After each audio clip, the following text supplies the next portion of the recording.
Hey, what's up guys? This is Ed from me and I'm going to do an owner's review of the 2015 Golf R.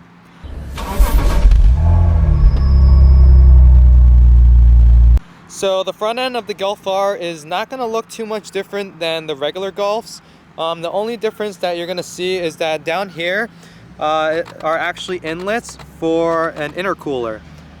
So you're pulling more air in and therefore you're going to be making more power. Therefore you got to cool it.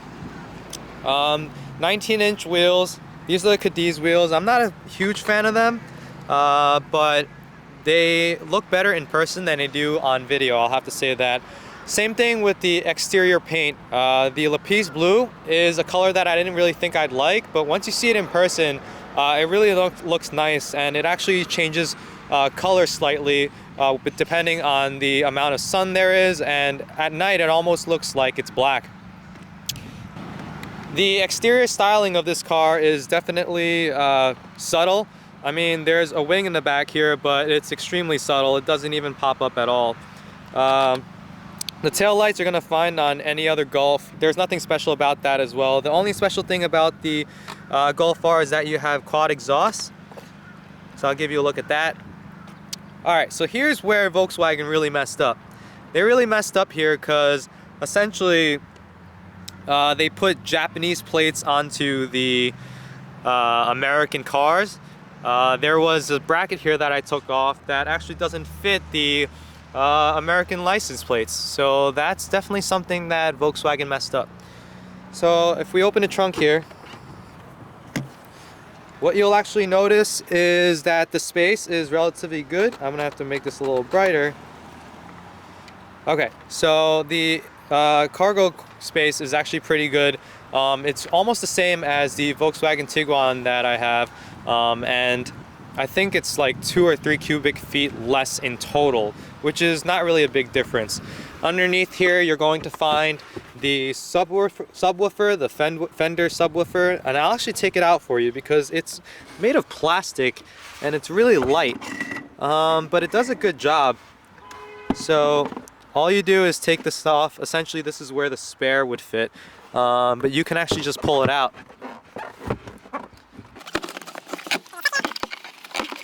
Yeah. All right, here it is. So it's really plastic looking. It's not exactly what you would consider a really beefy subwoofer, but it gets the job done. Alright, let's get to the rear seats. So you can basically go to any of your Volkswagen dealerships and look at their regular Golfs because the interior space is going to be exactly the same. In terms of rear legroom, where I'm sitting right now in the front, I would be able to sit comfortably in the back as well. So it is seating for 5. The person in the middle, probably you don't want them to be much taller than 5'4", 5'5". Anything more than that and they might be a little bit uncomfortable sitting in the middle. Another thing that Volkswagen really messed up is this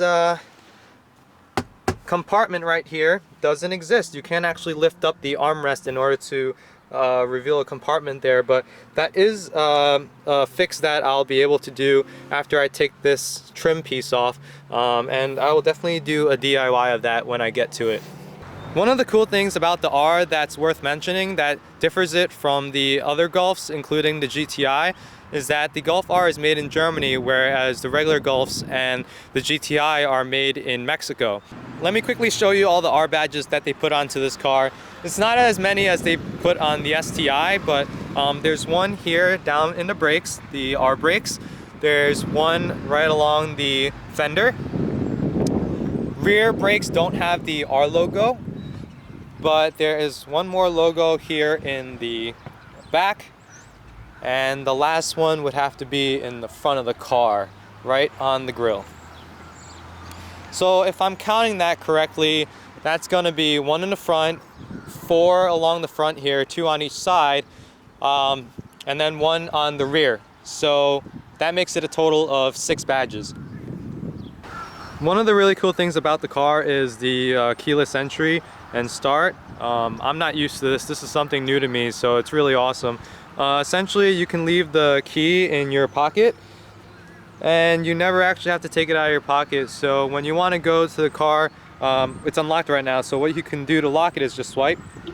You could hear it just locked, or you can just grab it and it'll open if the key is near you.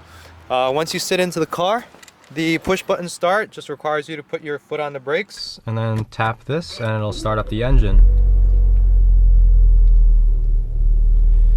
First thing that you want to do is probably hit the mode switch and figure out exactly what kind of driving dynamics you'd like. So sometimes when you first start the car it takes a while for the mode switch to work, but it should work once the radio comes on. So if I turn off the radio and click mode, it'll come up with comfort, normal, race, and individual. So individual shows you all the things that you can control. And if you click on settings here, you'll see comfort for DCC, steering, sport, or normal or comfort, and that will adjust the steering weight. And there's a pretty big difference between comfort and sport, which I like. Engine is going to be normal or sport, and that's going to be basically how high it lets the revs go. It's just a different throttle mapping. Front lighting is normal and sport. Honestly, don't know the difference yet between the two. If someone could tell me, that would be great. So for now, I'm just gonna leave it in comfort mode, which is usually what I do when I'm commuting anyway. So let's put this in reverse. We have the parking camera come on, as well as the parking sensors, or backup camera as well as the parking sensors. I find the backup camera pretty good. It's not snowing right now, but when it was and there was snow on the ground, the parking sensors would kind of go crazy. So it really detects things that are on the ground as well as things that are high above your rear bumper or front bumper. Okay, so I'll put it in paddle shift mode, which is just shifting this to the right. Once you let off the gas, if you don't have auto hold on, it'll start moving forward. And after 10 seconds or so, this parking pilot will go away. Pretty simple. So in first gear, tap to get to second. The right side is to upshift, the left side is to downshift. And it'll actually take care of you. So if you forget to downshift, it'll actually downshift for you. If you forget to upshift and you get all the way to red line, it'll upshift for you. A really cool thing that you might notice is that because it's a Dsg transmission, it has the next gear pre-selected. So what that means is that instead of usually when the RPMs go up and then they swing down to the next gear, this one will actually in a way suck it down to the next gear. And so it's really cool seeing the RPMs jump from one gear to the next extremely quickly. One of the things that I actually don't like about this Dsg transmission is that for the normal everyday driving, especially at low speeds in the city, it's a little hesitant when you're getting into first gear. So what I mean by that is if I'm at like a stoplight and then I have to go for it, you really have to step on the accelerator if you want it to take off. Whereas there's almost like a hesitancy for it to go when you're driving normally. And I think that's just kind of the way it is. I don't know if that has to do with the turbo not kicking in yet, therefore this car lacking a lot of power, but I'll try and show you what I mean in just a sec. So there's no one behind me, so what I'm gonna do is swap into drive mode, and when I step on the gas, you see that hesitancy where I think essentially what it's doing is slipping the clutch. But once you're moving, the Dsg transmission works really well and it's able to downshift very quickly, upshift very quickly. But it's just that hesitancy when you start from a rest that is definitely something to keep in mind. One of the options that this car comes with is the Fender audio system, and in my opinion, it's a really good system. Now, I really don't like my bass to be too crazy, but at the same time, I like to feel the bass. And there's a subwoofer in the back that I'll show you guys. That actually, it feels like, when I take it out, it feels like plastically plasticky and lightweight, but it's actually doing a pretty good job, especially using like the cabin space as a box that will actually amplify the sound.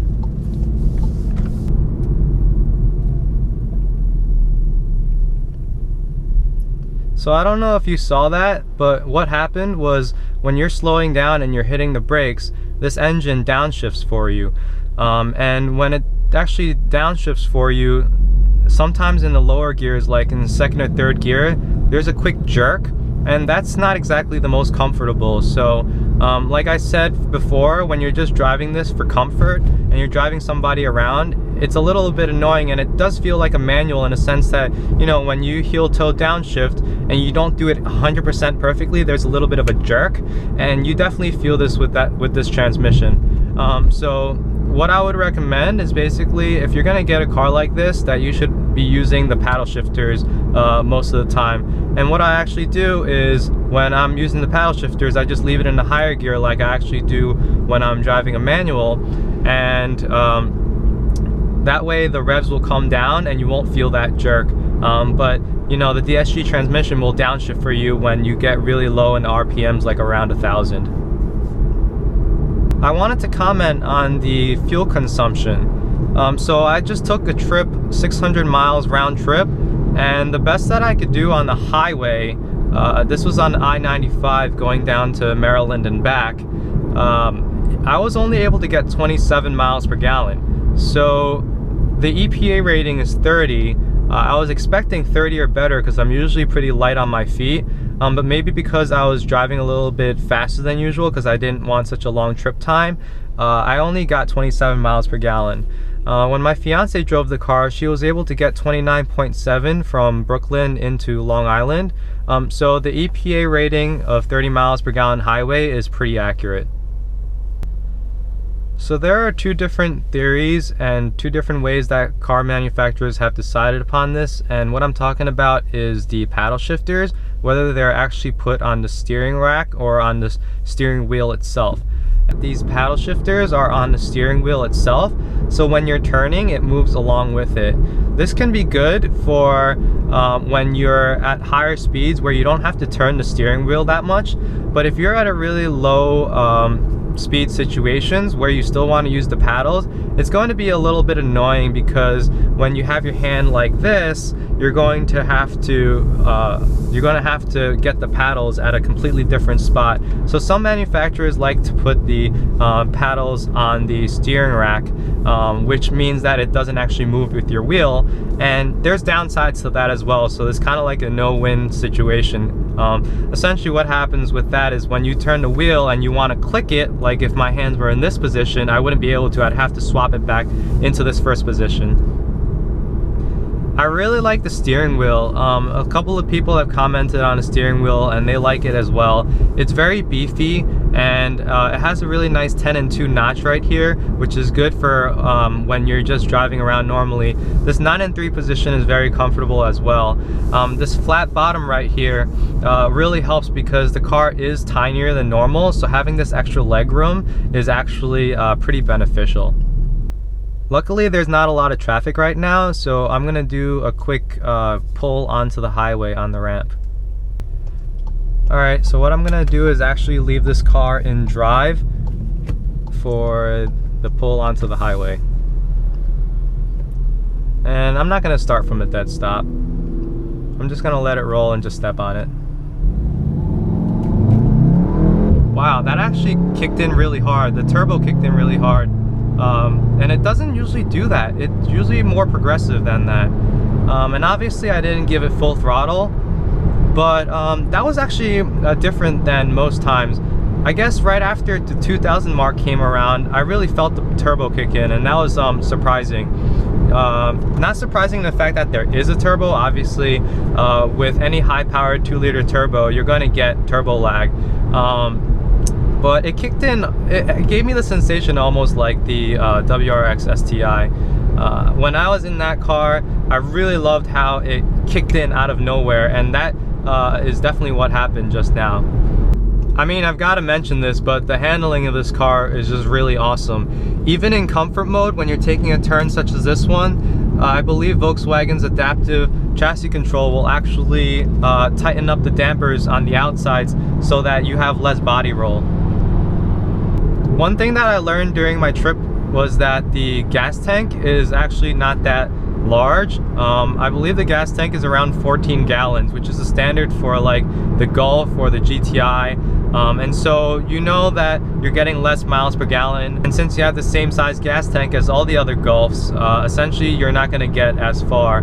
I think on a tank of gas I started hitting the red area at around 350 miles, and I was expecting a little bit more miles to a tank, but it's something that you just gotta live with. If you've made it this far into the video, then I probably value your comments. I'd like to know what kind of videos you would like to see, and not only that, but would you guys rather just have quick videos that explain, you know, tiny things very quickly, or would you rather have longer videos that go into a lot of things all at once? Please let me know, because I'd be really interested in hearing what kind of videos you'd like to see so that I can cater them to you guys.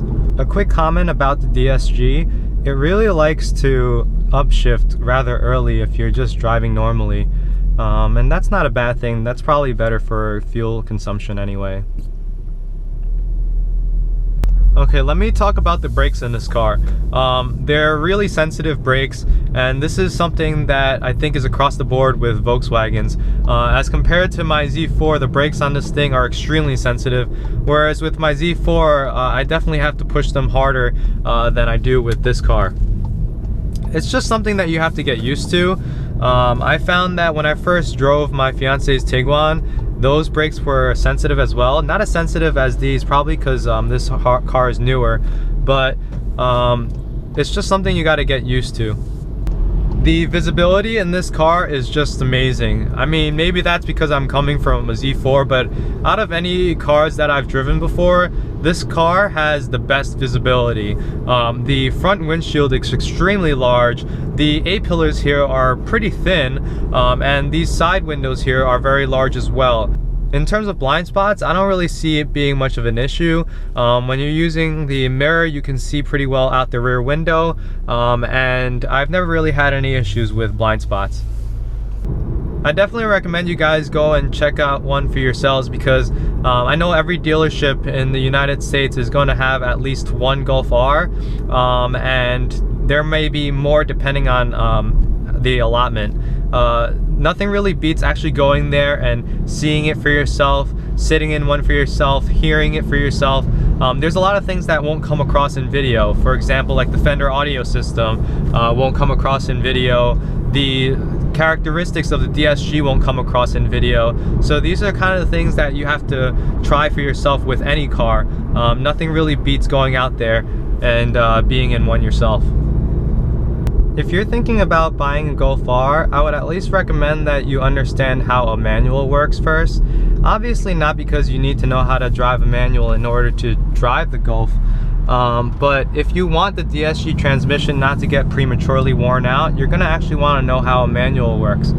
I'm saying that because when you're stuck in bumper-to-bumper traffic, usually when you're just driving an automatic car, you have no problem letting the torque converter come into play and essentially pulling you a little bit forward at a time. With the DSG, it doesn't really work that way, and there's a clutch. So if you're going at speeds lower than around like 4 or 5 miles per hour, you're essentially constantly slipping the clutch in order to actually move a little bit forward. So things like that I think would be helpful to know how to drive a manual before you think about purchasing the Golf R. For anyone who's cross-shopping this with a WRX Ti, definitely sit in both of the cars before you decide which one you want. I mean, I obviously went with the Golf R, but I could very well have went with the STI and been just as happy. Now, I'm not going to go into why I got the Golf R. You can see that in another video. But just for those who really feel like the STI is the only car that you can get, it's really not, and you should definitely check this car out as an alternative before you just go ahead and buy the STI. Most people who come into this car and drive it are thoroughly impressed with how well this car handles, how well this car is built, how good the interior quality is. And so you don't want to basically miss out on something that you might have liked just because you listened to a bunch of YouTube videos and everyone's saying that the STI is the only driver's car. Is it more of a driver's car? Even in my opinion, it is. And I'm not here to fight about which car is better, but for the everyday driver, I feel like this is a better alternative when it comes to just being one car that you can do everything with. There's a very subtle turbo noise, not as loud as any car that would have like a blow-off valve or anything, but you can certainly hear it. In terms of that fake engine sound, I don't really like it. It's not like it's invasive or anything, but because I know what the car is and what engine it has, and knowing that that kind of engine cannot make that kind of noise just kind of throws me off. But for the normal person who's just sitting in the car who hears it, they're just gonna think that there's a really big engine under the hood, and so for them, they will not mind the sound. Please give this video a thumbs up if you like it. I'm driving around with this helmet mount on, look kind of silly. And I'm getting looks from other people that I don't normally get in this car, because, you know, people don't usually look at this car. But I am getting weird looks, so definitely like it because I'm doing this for you guys. So I hope I was able to give you guys a good owner's review of the car. If you guys have any questions about what it's like to own this car, or any videos that you'd like to see, just let me know. I'll be happy to make videos for you guys. I really appreciate you guys watching, and definitely share this video with your friends. That's one of the best ways that you can actually help my channel grow. Send this video to your friends, because not a lot of people unfortunately know about this car, and it's definitely good to spread awareness of all the options that your friends may have when they're looking to buy a car. If you guys have any questions or comments, definitely leave them below. I check every single one of them. And my spring break is coming up next week, so if you guys have any videos that you'd like to see, definitely let me know now, because next week is going to be my 1 week where I'll be able to make a lot of different videos. Alright, thanks guys for watching.